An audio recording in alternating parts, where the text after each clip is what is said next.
Assalamualaikum everyone! At heto na naman nga tayo mga ate ko, kailangan nating kumayod for tonight's video. Dahil madami tayong pangangailangan, dapat extra effort, extra sipag.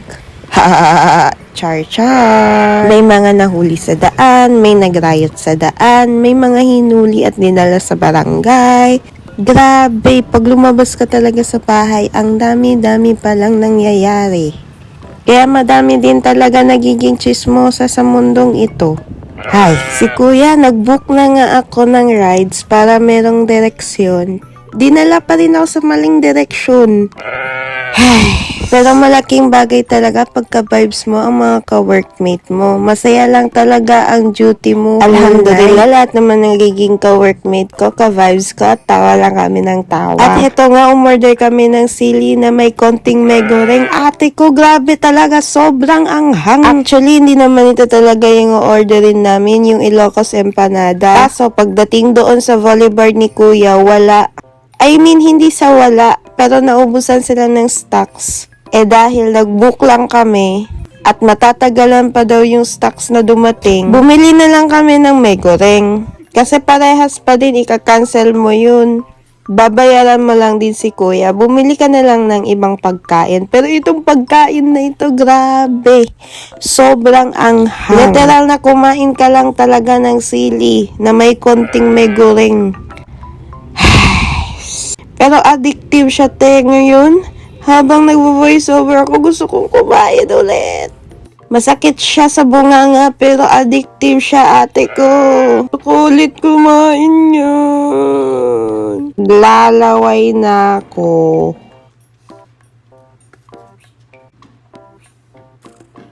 Talagang may mag-uunahan talaga sa CR mamaya.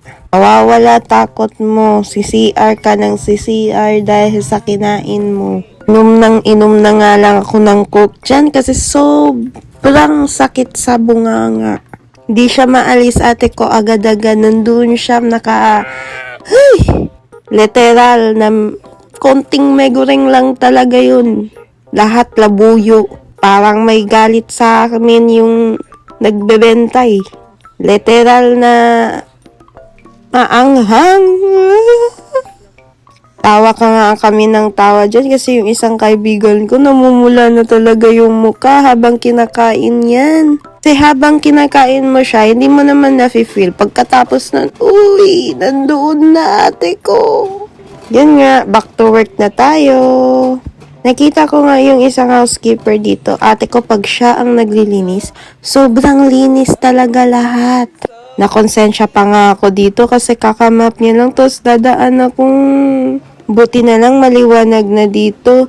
Ay, isipin mo no, may biglang tatakbo dyan sa harap. Ooh, scary. Pero mas gusto ka talagang maghagdan kaysa mag-elevator paggabi. Pero syempre, pag may trolley tayo, kailangan natin mag-elevator, alangan buhatin natin sa hagdan. Kasi kahit may mumu, makatakbo ka. Hindi katulad dun sa elevator pag may mumu or zombie. Wala. Trap kayong dalawa. Magtitigan kayong dalawa. Ito nga pala si Jo. Ito nga pala si Amy at Irene. Ito nga palang munchkin pati ice candy. Natakot din pala siya. Inalis niya ang shawl niya. Bumili din sila ng ice candy. Tag 10 lang. Sabi ko nga kay Jo, magbayad siya. Bawal utang. Bumaba na rin ako para mag-work. At heto nga, morning na. Iniinis nila ako kasi hindi pa dumarating ang karelyebo ko. Nagkaroon kasi ng malaking problema dahil sa mga schedules. At yan, nag-aantay ako sa karelyebo ko na dapat off ngayon. Pina-duty ngayon kasi nga nagkagulo ang mga schedules.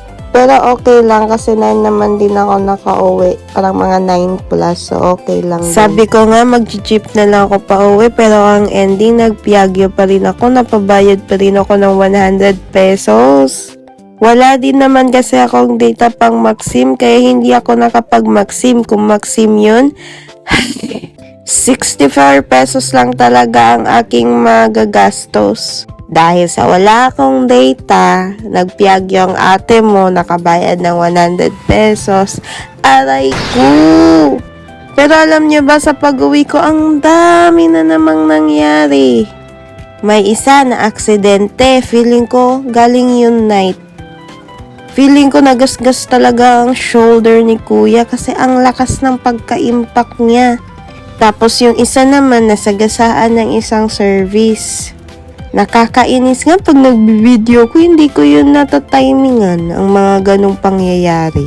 Nag-surprise inspection na naman ang mga LTO. Talagang nagtatago na naman yung mga taong hindi kompleto. Feeling ko nakakatakot talaga no pag may mga motor ka. Dapat bago umalis ka sa bahay, dapat handa ka. Di mo lang, bigla na lang sila susulpot. Ang laki-laki pa naman ng fine. At sa wakas, dumating na rin ako sa bahay at makakapagpahinga na rin talaga ang ate mo. Yun lang for today's video. Bye-bye!